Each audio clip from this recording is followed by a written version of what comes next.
Pero para hablar sobre estos temas me da muchísimo gusto saludar en la línea telefónica al escritor, columnista y politólogo Sergio Aguayo. ¿Cómo estás, Sergio? Muy buenas tardes. Buenas tardes, Iván, gusto saludarte. Gracias, Sergio. Platícanos, ¿cuál es tu opinión? ¿Cómo ves esta situación de inseguridad que se vive en México? Digo, sin lugar a duda, hablar de la fuga del Chapo me parece que es importante. Mira, creo que no importa cómo lo veo yo, sino cómo lo está viendo el presidente y su gabinete, y me parece es extremadamente preocupante la manera como están menospreciando la enorme gravedad que tiene, no la fuga del Chapo solamente, que es un golpe brutal para su credibilidad, sino el poder que ha adquirido el crimen organizado en el país.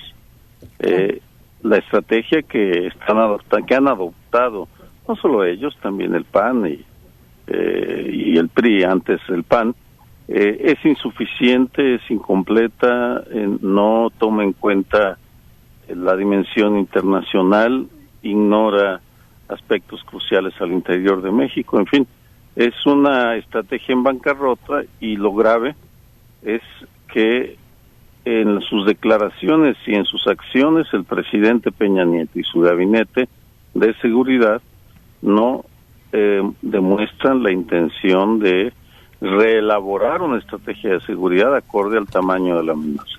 Eso es para mí lo grave. Y la credibilidad que se tiene del gobierno, ¿no, Sergio? Porque han mostrado videos, han mostrado fotografías, y aún así las personas, la ciudadanía, no les creen. Es que es difícil creerles cuando enseñan evidencia pero sin contextualizarla ni explicarla. Por ejemplo, es muy obvio, lo hemos observado todos, hablan de que se fugó, lo vimos, y de que se declaró la alarma, pero no ha habido hasta el día de hoy, que yo sepa, una explicación de oficial, de cuánto tiempo pasó entre el escape por la regadera del Chapo y que sonara la alarma. Reforma y Carlos Loret de Mola, por ejemplo, tenían dos versiones diferentes. Reforma hablaba de media hora, Loret de Mola de 3 horas. Es decir, ese tipo de versiones no deberían ser, sino que tendrían que estarnos explicando exactamente con más detalle qué funcionó, qué no funcionó, a qué horas, quién estuvo, y pues al guardar silencio, porque ese es el problema de este gobierno, no es lo que dice, sino los silencios que mantiene, es difícil creerle.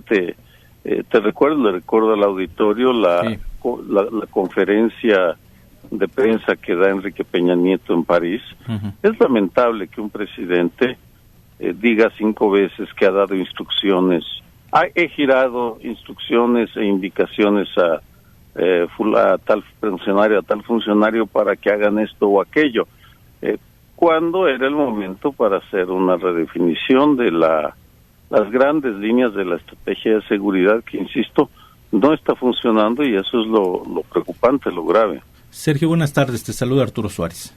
Sí, Arturo, buenas tardes. Sergio, preguntarte por la parte del legislativo. Vendrá una nueva legislatura próximamente. ¿Qué tendrán que hacer? ¿Tendrán que revisarse las propuestas? Eso por un lado. Y por otro, ¿vislumbras cambios en la parte de gobernación?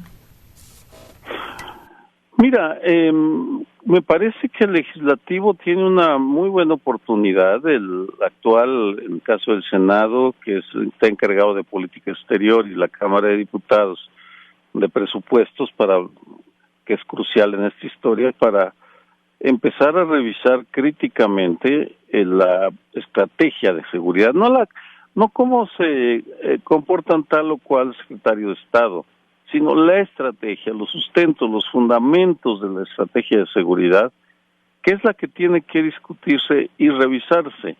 Se vaya o no se vaya el secretario de Gobernación, está bien, está mal, eso lo dejo a un lado, porque no es lo fundamental. Lo que está errado, lo insuficiente son los fundamentos mismos.